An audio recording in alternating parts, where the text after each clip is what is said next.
Good morning दोस्तों। बहुत ही ज़रूरी नोटिस है आप लोगों के लिए, क्योंकि ये आपकी सैलरी से रिलेटेड है और बैंक मर्ज हो गए। अब आपकी सैलरी में प्रॉब्लम हो सकती है आने में। यहाँ पर जो साफ साफ आप देख सकते हो कि बैंकों के मर्ज होने से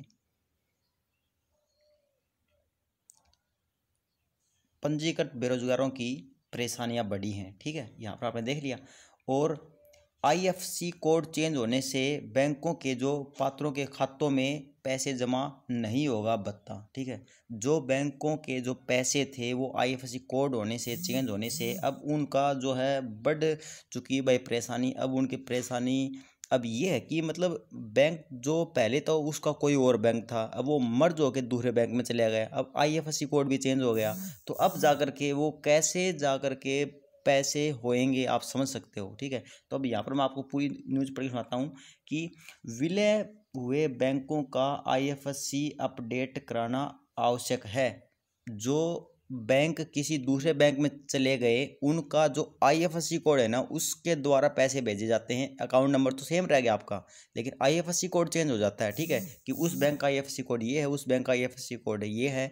तो आईएफएससी कोड अगर आप लोगों का किसी और का था, वो बैंक मर्ज हो गया है, अब तो आप लोगों को देखना पड़ेगा। मेरे को क्या पता आप लोगों के कौन से बैंक के खाते थे। तो वो जाकर के आपको अपने एम्प्लॉयमेंट ऑफिस में जाकर के अपना जो है रजिस्ट्रेशन मतलब वो अपडेट करवाना पड़ेगा। ठीक है, तो यहाँ पर आप लोगों में पूरी खबर पढ़िए दोस्तों। ये अगर आपसे छूट गई ना, फिर आप वेट करते रहोगे कि मेरे 10-10 मंथ हो गए, मेरी सैलरी नहीं आई है, मेरे 1 साल हो गई सैलरी नहीं आई है। इसमें सैलरी आने में पूरी प्रॉब्लम होने वाली भाई। ठीक है, क्योंकि अपना सक्षम योजना की हर एक नोटिफिकेशन देना मेरा फर्ज बनता है, क्योंकि आप लोगों ने चैनल सब्सक्राइब रखा है। तो छोटी से छोटी हो या बड़ी से बड़ी हो, कोई न्यूज़ छोड़ेंगे नहीं। ठीक है, तो यहाँ पर दोस्तों आप देख सकते हो देश में कुछ बैंकों का जो है मर्ज होने से पंजीकृत बेरोजगारों की परेशानियां बढ़ गई हैं। भत्ता प्राप्त करने के लिए जिन बेरोजगारों के खाते में मर्ज होने वाले बैंकों के जो उनका भत्ता था उनके खाते में नहीं पहुंचेगा। ऐसे पात्र बेरोजगारों को विलय होने वाले बैंकों के आईएफएससी कोड शीघ्र रोजगार कार्यालय में अपडेट करवाना होंगे, अन्यथा उनका भत्ता खाते में नहीं पहुंचेगा, यानी भत्ता फेल हो जाएगा। दोस्तों ये कोई भी अगर आप भी पैसे ट्रांसफ़र करवाते हो तो सबसे पहले अपना अकाउंट नंबर देते हो और आईएफएससी कोड देते हो। अकाउंट नंबर तो चलो वही रह गया, लेकिन आईएफएससी तो चेंज हो गया। अब पैसे सेंड होंगे कैसे? वो यूपीआई से या फ़ोन पे से थोड़ी कर रहे हैं कि ये नंबर दे दो और सेंड कर दिए। नहीं भाई, ऐसा नहीं होगा। इस कारण भी बहुत सारे बच्चों के जो बोल रहे हैं कि पैसे नहीं आए, अटके पड़े हैं, ये भी उनका एक रीज़न है। ठीक है, अब बातें पता चली धीरे धीरे।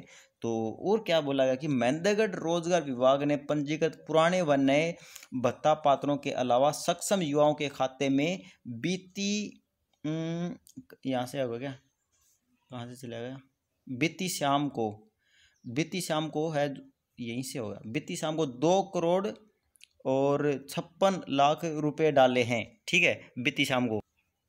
और रोजगार विभाग के अनुसार पुराने जो भत्ता स्कीम के तहत एक ही बैंक में बेरोजगारों के खाते खुलवाए जाते थे, परंतु बाद में सक्षम योजना शुरू होने के बाद सभी बैंकों का आपस जो है ऑप्शन दे दिया गया था। मतलब पहले कोई एक ही था, लेकिन अब सभी के ऑप्शन दे दिए गए हैं कि अगर कौन से भी हैं तो उसके अनुसार आपके पैसे आ जाते थे। ऐसे पात्रों ने सुविधा अनुसार बैंकों में खाते खुलवाकर भत्ता देना शुरू कर दिया था। अब जब कुछ बैंक अन्य बैंकों के साथ मर्ज होने के कारण बदले आईएफएससी कोड के चलते बेरोजगारों की परेशानी बढ़ गई है। मर्ज होने वाले बैंकों में जिन भत्ता व मानदेय प्राप्त करने वाले पात्रों के खाते में उनका भत्ता उनके खाते में नहीं पहुंचेगा, अगर आप ये अपडेट नहीं करवाते हो तो। ये सबसे बड़ी न्यूज़ है दोस्तों आप लोगों के। इन बैंकों के आईएफएससी कोड हुए हैं चेंज। अब देख लो आपके कौन से बैंक हैं, ये देख लो भाई। बता दें कि बीते कुछ माह में कई बैंक दूसरे बैंकों में मर्ज हो गए हैं। भाई लास्ट में 4 बैंक बचेंगे, मैं पहले ही बता रहा हूँ क्योंकि मैं बैंकिंग की तैयारी करता हूँ। ठीक है, जिसमें OBC, United bank, bank of India, PNB में मर्ज हो गए हैं। ये पीएनबी में आ गए। ठीक है, अरे मैं तो हमेशा खाता ही एसबीआई या पीएनबी में रखता हूँ, क्योंकि लास्ट में यही 2 बचने हैं, यही 2 तो पक्के बचने हैं। ठीक है, और देखो ओबीसी है ना, जो वो हो गया यूनाइटेड बैंक और United bank of India PNB में मर्ज हो गए। ठीक है, पीएनबी में चले गए। इसी प्रकार से जो अपने सिंडिकेट बैंक, जो सिंडिकेट बैंक है वो कैनरा में हो गया। इलाहाबाद जो है इंडियन में देना विजय बैंक, और बैंक ऑफ बड़ौदा में, और ये Andhra corporation bank, United union bank of India में मर्ज हो गए हैं। ऐसे ऐसे कर करके आप लोगों को इसमें देख लेना भाई, ठीक है। ये बैंक एक दूसरे में मर्ज हो गए हैं। ऐसे में उन बैंकों के IFSC कोड भी बदल गए हैं, ठीक है।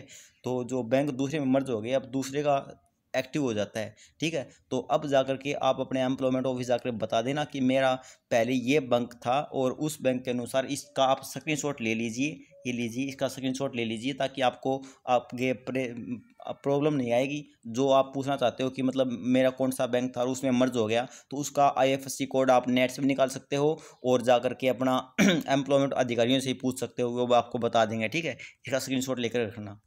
रोजगार विभाग ने बेरोजगारों के खाते में डाले 2,56,00,000 रुपये। महेंद्रगढ़ रोजगार अधिकारी कार्यालय में 5,000 बेरोजगार युवाओं का बेरोजगारी भत्ता व मानदेय प्राप्त कर रहे हैं।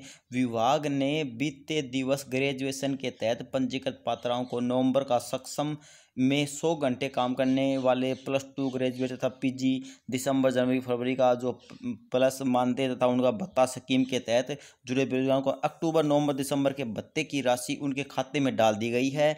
और जो जनवरी फरवरी तथा मार्च माह के वित्तीय राशि भी आगामी पखवाड़े में उनके खाते में डालने को लेकर विभाग कार्य प्रोसेस में है। देखो प्रोसेस में है ना अभी भी, ये तो मैं बोलता हूँ कि भाई आपके लोगों की सैलरी जो है कई बार प्रोसेस में रह जाती है, और जब प्रोसेस स्टार्ट हो जाता है, वो मैं आप लोगों को हर एक चीज़ तो बता रखी है कैसे इनका क्या क्या सिस्टम प्रोसेस होता है, ठीक है। भत्ते ये पहले यहाँ पर बता देता हूँ कि ऑफिस में अपडेट करवाएं। कुछ बैंक मर्ज हो गए हैं। मर्ज होने वाले बैंकों में जिन पंजीकृत भत्ता पात्र बेरोजगारों के खाते में है, उनके शीघ्र ही अपने जो बैंक का IFSC कोड जाकर विभाग में जाकर के अपडेट करवाएं, ताकि उनका भत्ता समय पर आता रहे, कोई परेशानी ना हो। योगेश कुमार, सहायक रोजगार अधिकारी, जिला कार्यालय जो महेंद्रगढ़ से हैं, ठीक है, योगेश कुमार इन्होंने बताया है। और अधिकारी बोल रहे हैं भाई साहब ये कि आप अपना जाकर के IFSC कोड जो है अपडेट करवा लो, वरना आपका पैसा नहीं आएगा। ये अधिकारी इन्होंने ये न्यूज़पेपर में अपना जो दे दिया संज्ञान, और या फिर आप डायरेक्ट फ़ोन करके पूछ लेते हैं, कोई फ़र्क नहीं है। यहाँ पर ये सेम चीज़ आ रही है, ठीक है। अब यहाँ पर भत्ते के लिए क्या कहेंगे, रोजगार विभाग के अनुसार जिन भत्ता पात्रों के खाते उन बैंकों में थे, उनको विलय होने के कारण IFSC कोड विभाग के पास अपडेट करवाएं, ताकि उनका भत्ता लेने कोई परेशानी ना हो, इंतजार ना करना पड़े। ये आप लोगों की सारी डिटेल मैंने आप लोगों को बता दी है। अगर अब भी IFSC कोड चेंज नहीं करवाओगे, फिर आपका चाहे 2 मंथ हो चाहे 4 मंथ हो, ऐसे कटेगा तो नहीं, लेकिन जो एक साथ आ जाएगा फिर, क्योंकि जो एम्प्लॉयमेंट ऑफिस में जाकर के आप बिल लगाते हैं, वे खाता नंबर लगा देते हैं कि इसमें ये पैसे पहुंच जाएं, लेकिन वो IFSC कोड अब इनवैलिड हो गया, वो पैसे पहुंच नहीं पाते हैं, इसलिए वो इकट्ठे होते जाते हैं। लेकिन आप टेंशन मत लो, जिन जिनके पैसे कुछ काफ़ी दिनों, जैसे कि महेंद्रगढ़ डिस्ट्रिक्ट की सैलरी आई थी, जिसमें महेंद्रगढ़ के 900 रुपये भी आए थे, 1500 भी आए थे। अगर जो 900 वाले में थे, जैसे कि मान लो मैं महेंद्रगढ़ से हूँ और मेरे 900 मेरे दोस्तों के सभी के 900 आ गए और मेरे 900 नहीं आए, इसका मतलब फिर मेरे में फॉल्ट है। कैसे फॉल्ट है कि वो अकाउंट नंबर में चेंज, वो IFSC वाले में फॉल्ट हो गया, क्योंकि सभी के 900 जो +2 बेस पे थे सभी का भत्ता आ गया और मेरा ही नहीं आया। इसका मतलब मेरा या तो बैंक अकाउंट में दिक्कत है, क्योंकि भत्ता तो सभी का आना ही आना चाहिए। सैलरी आगे पीछे हो सकती है वेरिफिकेशन में, ठीक है, लेकिन भत्ता सभी का एक टाइम पे आता ही आता है, चाहे एक ब्लॉक का हो या फिर एक जो अपना डिस्ट्रिक्ट का हो। ऐसे जैसे कि +2 वालों को आ गया तो सभी +2 वालों को आएगा, न कि एक इक्का दुक्का का आएगा। ये जो नया सक्षम साथी है ना, कि भाई जिन्होंने पहली बार भी एक बार भी भत्ता नहीं आया, उसका हालांकि लेट हो सकता है, लेकिन जिनका 1-2 बार आ चुका है तो उनका जब भी आएगा तो सभी का एक साथ ही आएगा भाई भत्ता। ये बात हमेशा याद रख लेना, ठीक है।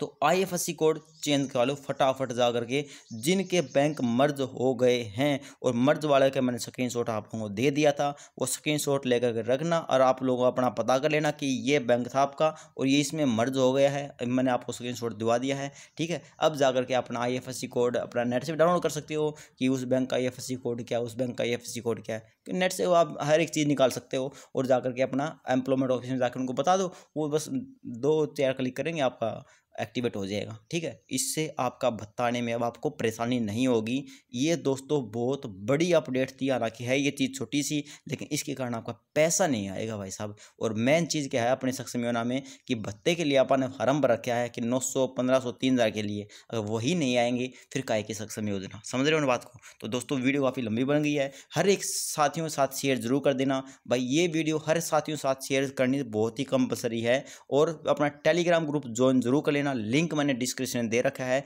सुमित श्योरण SHO। आप डायरेक्ट भी सर्च कर सकते हो टेलीग्राम पे जाके। ठीक है दोस्तों, ये न्यूज़ सेंड की राजवीर जी ने, उनका बहुत बहुत धन्यवाद। ओके दोस्तों।